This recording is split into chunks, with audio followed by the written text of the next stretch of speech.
Karena dalam spesies jenis usia hewan tumbuhan, lalu ada yang terbaik, yang unggul, maka lalu saja yang terbaik, yang unggul itu jumlahnya sangat sedikit. Di spesies hewan misalnya, pasti ada hewan-hewan unggul dalam berbagai karakteristik. Dalam tumbuhan pun ada bibit-bibit unggul, tumbuhan-tumbuhan unggul dalam karakteristik sebagai hewan tumbuhan. Manusia adalah makhluk paling unggul, tetapi tidak berarti setiap manusia mampu menghadirkan keunggulan-keunggulannya. Karena sekali lagi, li'annal khiyara fi kulli jinsin wal afal. Ini khusus manusia. Walidzalika killa ufurul aqli wal fadl. Manusia juga begitu. Karena yang terbaik, yang unggul pada setiap jenis profesi dan kegiatan manusia itu sangatlah sedikit, maka kita akan menemukan dalam setiap profesi kehidupan manusia yang unggul itu sedikit. Bahkan kalau kita presentasikan dengan manusia secara umum keseluruhan jumlahnya, Nabi secara keseluruhan ada berapa? 11.000. Kemudian ada juga nabi-nabi pilihan 25 nabi, dan kemudian ada ulul azmi. Nabi kita Muhammad sallallahu alaihi wasallam rahmatan alamin. Jadi manusia juga ada yang memiliki keunggulan-keunggulan yang kemudian mereka terpilih menjadi sosok-sosok yang jadi teladan dan panutan dalam sejarah hidup. Lalu dengan kenyataan semacam itu, bagaimana kita ini sebagai manusia biasa yang bukan nabi, yang bukan rasul, menghadirkan diri menjadi pribadi-pribadi unggul. Kita tahu dalam catatan sejarah, manusia-manusia selain nabi dan rasul juga ada yang jadi pribadi-pribadi unggul, intelektual unggul, cendekiawan unggul, dan lain sebagainya. Itu kenapa setiap kita harus membentuk diri kita sebaik mungkin untuk menjadi pribadi terbaik dan pribadi unggul. Sahabat Amr bin As yang sering mendapat gelaran hakim menyatakan, al-mar'u haitsu yaj'alu nafsah in sonaha irtafa'at wa in qassara biha ittada'at. Seseorang ketika ia ingin membentuk karakter dirinya untuk peran dan tugas kehidupan yang akan dijalaninya, hanya ada dua kemungkinan. Insonaha irtafa.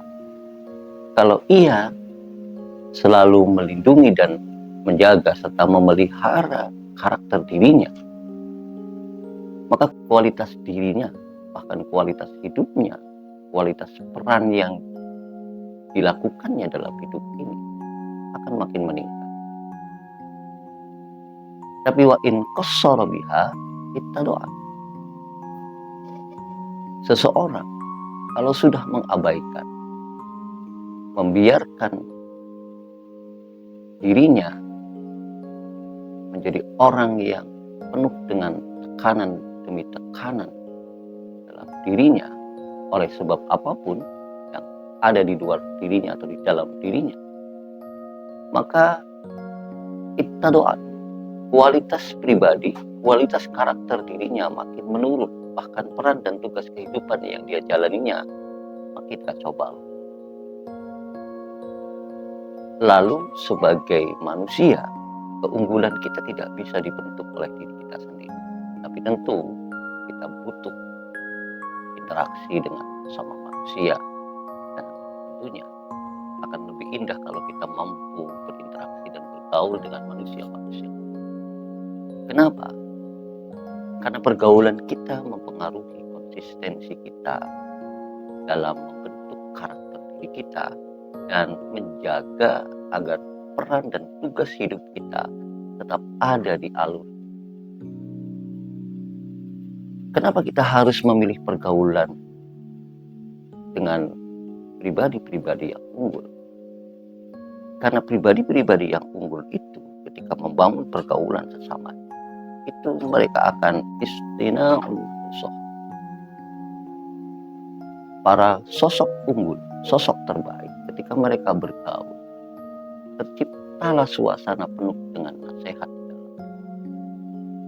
Tidak sekedar persentuhan sesaat, bukan juga sekedar kesenangan yang dibangun bersama, tetapi ada nasihat-nasihat yang membuat kita yang sedang membentuk karakter diri itu makin kuat dan mapan dalam perjalanan hidup kita. Yang pasti ketika kita memilih bergaul dengan pribadi-pribadi yang unggul, kita akan menjadi manusia yang kualitas karakteristik rohani dan peran hidupnya makin baik. Ciri khas yang selanjutnya dari pergaulan manusia-manusia unggul, pribadi-pribadi unggul adalah taksirul mudah, la taksirul ajdah. Pribadi-pribadi yang unggul ketika bergaul, mereka lebih memprioritaskan luasan manfaat dari pergaulan itu sendiri, bukan sekedar menambah jumlah orang-orang yang bersamanya. Kalau hari-hari ini mungkin sekedar menambah follower, sekedar menambah pengikut, sekedar menambah pengagum, sekedar menambah penyuka, pertemanan biasa lainnya. Tapi manusia-manusia unggul ketika bergaul, yang mereka utamakan adalah memprioritaskan luasan nilai-nilai pergaulan yang dibangun, luasan manfaat, luasan peluang, luasan ilmu, dan luasan-luasan lainnya, bukan sekadar taksirul iddah, jumlah yang terus bertambah dari teman-teman yang ada di sekitar. Kita juga tahu di dunia media sosial, pertemanan kita mungkin berjumlah ribuan yang berinteraksi secara intens, paling bisa dihitung dengan jari. Lalu ciri khas lainnya dari manusia-manusia unggul ketika bergaul adalah mereka bergaul untuk tahsilun naf, la tahsil al-jam. Ketika bergaul, pribadi-pribadi unggul ini yang ingin dihasilkan dari pergaulan itu adalah manfaat, bukan sekedar kumpul-kumpul, bukan sekedar kebersamaan yang tidak ada nilai manfaat.